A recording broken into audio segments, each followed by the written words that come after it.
ለጆርጂ እንግዲህ እኔም የልደት ስጦታዬን ሰጥቻለሁ ማለት ነው። የሊያሾን ዩቲዩብ አካውንት ሪፖርት አድርጌያለሁ። ሁላችሁም ይህንን ዘመቻ በአስቸኳይ ተቀላቀሉ።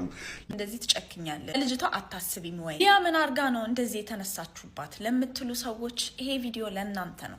ድሮስ ማህፀንሽ አይደለም ምንሽም የደረቀ ሴት ነሽ። ደግሞ ላንቺ ልዘን እንዴ? ጃኒ ግን እኔን ያስቀየመኝ ጭንቀት ስንት ነገር እንደማወራት ታውቂ። ያናደደኝና እንበ ያስፈሰሰኝ እልህ ነው እንጂ ፊት ለፊታችሁ መቅረብ አልችልም። የሴት ተከላካዮች፣ የሴት ተቃዋሚዎች በዚህ ደረጃ አድርገው የመጡበት ሪዝም በጣም ያናዳል፣ ያስከፋል። ማሸነፍ አይደለም። ከሰሞኑ እጅግ ብዙዎችን ስላነጋገረው ስለ ዩቲዩበሯ ሊያሾ የዩቲዩብ አካውንቷን የማዘጋት ሂደት የተሰሙ አንዳንድ ጉዳዮችን እንዲሁም ደግሞ እሷ ላይ ሊጣሉ ስለሚችሉ የተለያዩ የክስ ሂደቶችን የተለያየ ቦታ የተሰሙትን አዳዲስ መረጃዎች ዘርዘር ባለመልኩ እናሰማችኋለን። ይህን ጉዳይ አስመልክቶ ዩቲዩበሯ ሊያ ከመሸመታ በእንባ እየታጀበች ስላስተላለፈችው መልእክትም ቀለል ባለመልኩ የምናካፍላችሁ ሀሳቦች ይኖራሉ። እንዳጠቃላዩ ከመሸ ሊያሾ ላይ የተሰሙትን አዳዲስ ጉዳዮችም በዚሁ እናስቃኛችኋለን። ሰላም ጤና ይስጥልን ውድ የሀገሬ ልጆች፣ በያላችሁበት ሰላማችሁ ይብዛልኝ። ዛሬም አዳዲስ በሆነ ጉዳይ ብቅ ብለናል። ለዚህ ቻናል አዲስ ከሆናችሁ ሰብስክራይብ በማድረግ ሁሌም የምንለቃቸው ቪዲዮዎች እንዲደርሱ ይሁን። ቀጥታም ይዘን ወደ መጣ ነው ዝርዝር መረጃዎቻችን እናልፋለን። ከሰሞኑ ሶሻል ሚዲያ ኢንፍሉዌንሰር ተብላ የምትጠራውን ሊያሾ በተመለከተ የተለያዩ ሀሳቦች እየተንሸራሸሩ ቆይተው ነበር። ጉዳዩ ከነጃኒ ጋር ቀደም ብሎ ተገናኝቶ ነበር። ልጆች የሆኑትን ከ20 በታች እድሜ የሚገኙትን ዋንትያን እንዲሁም ደግሞ ከፍ ሲልም እነጃኒን ታስፈራራለች። በተለያዩ ቦታዎችም እነሱ እንዲፈሯት ታረጋለች፣ ሴቶችን ታሸማቅቃለች በሚል ከባድ ክስና ወቀሳ በተለያዩ ቦታዎች ሲዘነዘሩባት ቆይተው ነበር። ይህንን አስመልክቶ የፌሚኒስት አክቲቪስት መሪ ተብላ የምትጠራው የተለያዩ ቦታዎችም እህቶቼን አነቃለሁ፣ ለእህቶቼም ዘብ ቆማለሁ በማለት መልእክቷን የምታስተላልፈው ጆርዲ ቲክቶከሯ የተለያዩ ሀሳቦችን ሊያን በተመለከተ ስታካፍል ነበር። ሊያ ከዚህ በፊት እንደምታረገው እህቶቻችንን የተለያዩ ሰዎችንም ማሸማቀቅ አትችልም፣ ዩቲዩቧም ይዘጋል፣ ሁሉም ሶሻል ሚዲያዎቿም ይጠረቀማሉ፣ ለምታረገው ነገር ከእንግዲህ ኃላፊነት ትወስዳለች፣ በማንም ላይ እያፌዘች አትቀጥልም ስትል ከባድ ማስጠንቀቂያዎችን ስታስተላልፍ ነበረ። ይቅርታ እንድትጠይቅና ከዚህ ጉዳይም እንድትታረም መልእክቷን አሰምታ ነበር። አክቲቪስቷ ጆርዲ በመቀጠልም ሌላ ቪዲዮ ሰርታ ነበረ። ዩቲዩበሯ ሊያ እኔ ያልኳትን መልእክት አልተቀበለችም፣ እህቶቻችንን የምታስጨንቀውን ነገር ይቅርታም አልጠየቀችም፣ በድርጊቷም ልትቀጥል አስባለች።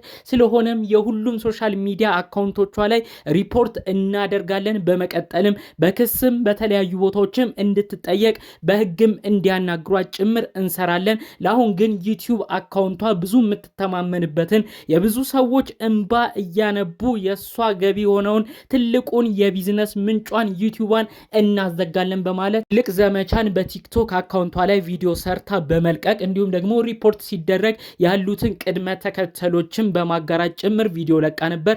ያ ቪዲዮም ብዙዎች ተቀባብለውታል። ብዙዎችም መልሰው ይህንን ነገር ሪፖርት ማድረጋቸውን ቀጥለውበት ስክሪንሾቶች በተለያዩ ቦታዎች ሲያሳዩ ተመልክተናል። ታዲያ ጆርዲ ከሰሞኑ ልደቷ ነበረ።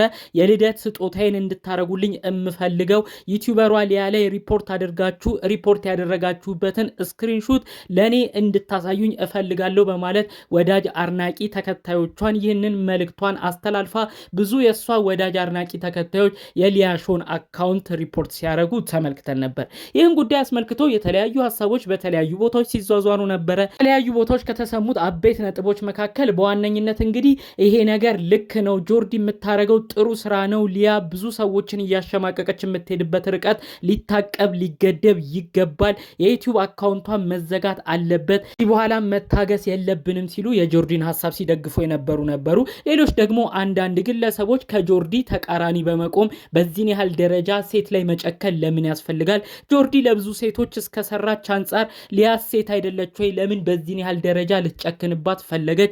የገቢ ምንጯ ዩቲዩቧ ላይ ለምን በዚህን ያህል ርቀት ልትሄድ ፈለገች? በማለት ብዙዎች ጥያቄ አንስተውባት ነበር። ይህንን አስመልክቶ እንግዲህ ጆርዲ ጠቅለል በማድረግ አሁንም ቢሆን ዘመቻውን እንቀጥላለን፣ በሊያ ያላለቀሰ የለም፣ ከዚህ በፊት የተናገረቻቸውን የተለያዩ ንግግሮች እስቲ ተመልከቱ በማለት ድጋሚ ቪዲዮ በመስራት በተለያዩ ቦታዎች ላይ ሊያ የተለያዩ ዛቻዎችን፣ ቁጣዎችን፣ ማስጠንቀቂያ የሚመስሉ ንግግሮችን ስትናገር የነበሩበትን ቪዲዮዎች ሰብስባ በቲክቶኳ በድጋሚ ይለቃለች። ታዲያ እንግዲህ የጆርዲን ይህንን ምላሽ በተመለከተም ነው በድጋሚ የተለያዩ ሰዎች የሊያ ወዳጅ አድናቂ የነበሩ ልጇን ታሳደግ እባካችሁ አትጠንክሩባት፣ አሁንም ቢሆን በይቅርታ የሚታለፍ ነገር ከሆነ እድል ስጧት በማለት መልእክት ሲያስተላልፉ ነበረ። እንግዲህ ይህንንም አስመልክቶ የነ ጆርዲ ወዳጆች በድጋሜ ወደ ሚዲያ በመምጣት የሷ ልጅ የምታድገው በሰዎች እንባ አይደለም፣ የሷ ልጅ የምታድገው የተለያዩ ሰዎች እያለቀሱ ታሪካቸው ብዙ ነገር እየተባለ በሚሰራ የዩቲዩብ ገንዘብ ልጇ አታድግም፣ ስለዚህ እዚህ ላይ ዘመቻችን ይቀጥላል በማለት ነው በድጋሜ መልእክት ሲያስተላልፉ የነበረው። በመቀጠልም እንግዲህ በተለያዩ ቦታዎች በህግ እንደሚያስጠይቋትም ጭምር መልእክት ሲያስተላልፉ ተሰምቶ ነበር። እንግዲህ ዩቲዩበሯ ሊያ ከሰሞኑ የሚወርዱባትን የተለያዩ ዘመቻዎች አስመልክተው የሊያ ወዳጅ አድናቂ የነበሩ ግለሰቦች እባክሽ ሊያ የት ጠፋሽብን በማለት ሲጠባበቋት ነበር። ታዲያ ከመሸ በዩቲዩብ አካውንቷ ላይ በመምጣት አልታሰርኩም፣ ለወዳጅ ለአድናቂዎቼ እኔን ለምትጠብቁም ይህንን ዩቲዩብ እስኪዘጋ ድረስ እኔ ካቋሚ ዝንፍ አልልም፣ ሴቶች ሀዘን ላይ ሴቶችንም ጨቁኜ ምንም ነገር የማረገው ነገር የለም፣ ለማወራውም ነገር ኃላፊነት እወስዳለሁ፣ ከዛ ውጭ ግን አሁንም ቢሆን የሚጠይቀኝ አካል ካለ መጥቶ መጠየቅ ይችላል ስትል መልእክቷን አስተላልፋለች። በመቀጠል ግን አሁን ከሰሞኑ የተከፈተባት ዘመቻ በጣም እንዳስደነገጣትና ካሰብኩት በላይ ሆኖብኛል በማለት እንባ የተናነቃት አንዴም እያለቀሰች የተቆራረጠ የላይቭ ቪዲዮ ስታረግ ተመልክተናታል። ብዙዎችም ያንን ቪዲዮ በድጋሜ በቲክቶክ ላይ እያዟዟሩት ይገኛሉ። ሊያሾ እንግዲህ የዩቲዩብ አካውንቷ ምን ይመስላል የሚለውን በደፈናው እዚሁ ላይ ሀሳብ መልእክቴ ላካፍላችሁ። ከ2016 በፈረንጆች አቆጣጠር ጀምሮ የምትሰራበት የዩቲዩብ አካውንቷ ነበረ።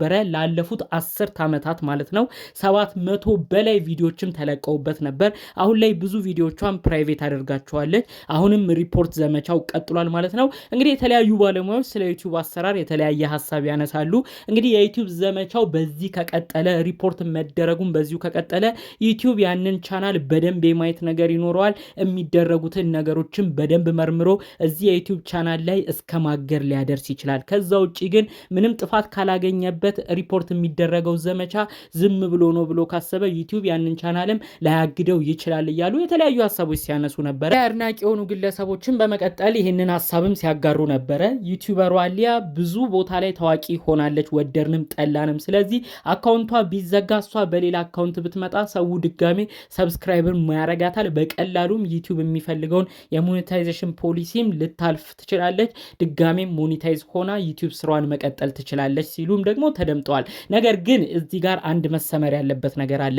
አንዳንድ ዩቲዩበር ላይ በደንብ ስም ተደጋግሞ በመጥፎ አይነት ነገር እየተነሳ ሪፖርት ከተደረገ ዩቲዩብ ያንን ሰውዬ እስከነ ሙሉ ነገሩ ሊያግደው ይችላል። ይህም ማለት እንግዲህ ሌላ አካውንት ሁሉ ከፍቶ ቢመጣ ዩቲዩብ ላይቀበለው ይችላል ማለት ነው። ስለዚህ ብዙ አይነት የዩቲዩብ አሰራሮች አሉ። እንግዲህ ዩቲዩብ በስተመጨረሻ ምን አይነት ውሳኔ ይወስናል የሚባለውን እንግዲህ አብረን የምንመለከት ነው የሚሆነው። ግን ቪዲዮቿን ፕራይቬት ማድረጓ፣ የተለያዩ ቪዲዮዎች መቀነሷ ራሱ ለዩቲዩብ ሌላ ተጽዕኖ ያሳድራል። ዩቲዩብም ያን ቻናል ተጠራጥሮ በድጋሚ በደንብ እንዲመለከተውና ማስ ሪፖርቱም ከእንደዚህ አይነት ነገር ጋር ግንኙነት አለው ብሎ ካሰበ ዩቲዩብ ላይ ትልቅ አደጋም ሊያመጣ ይችላል ማለት ነው። በቀጣይ እንግዲህ ዩቲዩብ ሰስፔንድ ይሆናል አይሆንም የሚለውን ሁላችንም አብረን የምንመለከተው ይሆናል። ዩቲዩበሯ ሊያ እንዲሁም ቲክቶከሯን ጆርዲ በተመለከተ ጠቅለል አድርገን ይዘንላችሁ የመጣነው መረጃ ግን ይህን ይመስል ነበረ። ቪዲዮቻችን እስክንገናኝ ሰላሙን ሁሉ ተመኘሁላችሁ። ሰላም።